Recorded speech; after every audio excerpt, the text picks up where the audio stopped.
হাতছাড়া হতেই শুরু তৃণমূলের গৃহদাহ। শাসক থেকে বিরোধী হয়েছে, আর বিরোধী হতেই অন্দরে বাড়ছে তৃণমূলের মতবিরোধ, নানা জল্পনার চাপানোতর। তৃণমূলের গৃহদাহ বিড়ম্বনায় পড়েই তৃণমূল নেতাদের ডাক। কালীঘাটে ডাকা হলো 3 তৃণমূল নেতাকে। কুণাল, সন্দীপন, ঋতব্রতকে ডাকা হলো কালীঘাটে। আরো ডিটেল জানবো এই বিষয়ে।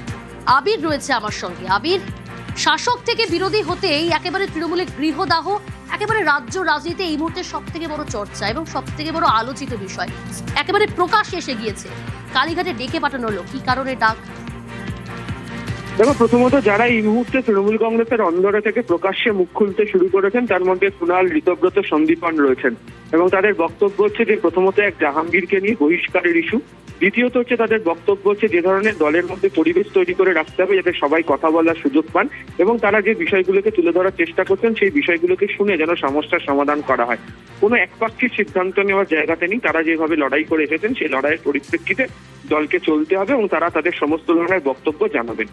এবং আজকেও তুমি জানো যে দীর্ঘ সময় ধরে ঋতব্রত, কুণাল, সন্দীপনের যে বক্তব্য তা সম্প্রচার হতে শুরু করে এবং বিভিন্ন মহলে তারা যেটা বলছেন তৃণমূল কংগ্রেসের একাধিক বিধায়কও তাদের সমর্থন জানাতে শুরু করেন। এরই মধ্যে কালীঘাটে যে 3 বিধায়ক তাদের সঙ্গে তৃণমূল কংগ্রেসের শীর্ষ নেতৃত্ব কথা বলতে চায়।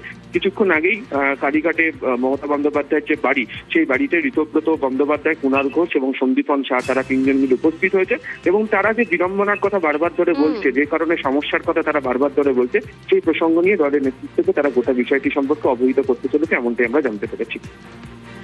বেশ,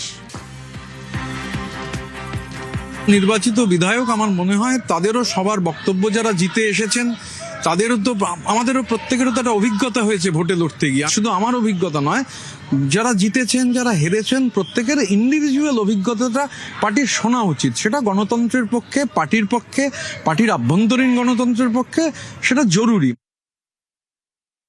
দলের মধ্যে একটা পরিবেশ তৈরি হতে হবে যেখানে সবাই খোলা মনে কথা বলতে পারবে, কারণ অ্যানালিসিস করা খুব দরকার। আমরা যদি অ্যানালাইজ প্রপারলি না করতে পারি যে কি কারণে মানুষ আমাদের থেকে দূরে সরে গেল, তাহলে আগামী দিন আরো বিপদের সম্মুখীন হতে হবে। আইপ্যাক আমাদের সাথে কাজ করে আমরা তো কাঙ্ক্ষিত ফলাফল পাইনি। বুঝতে হবে যে একটা পার্টিকুলার মডেলে আমরা কাজ করার চেষ্টা করেছি, সেটা আমাদের সফলতা দেয়নি। যখন দেয়নি তখন মডেল চেঞ্জ করে আমাদের আবার মানুষের কাছে পৌঁছতে হবে।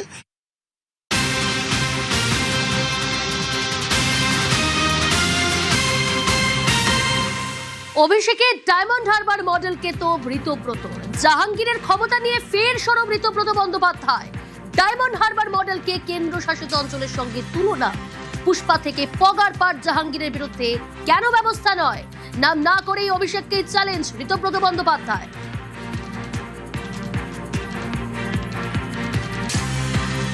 দূর থেকে জাহাঙ্গীরকে দেখে কোনো ক্যাবিনেট পর্যায়ের কেন্দ্রীয় মন্ত্রীর থেকেও বড় কেউ কেটা মনে হতো।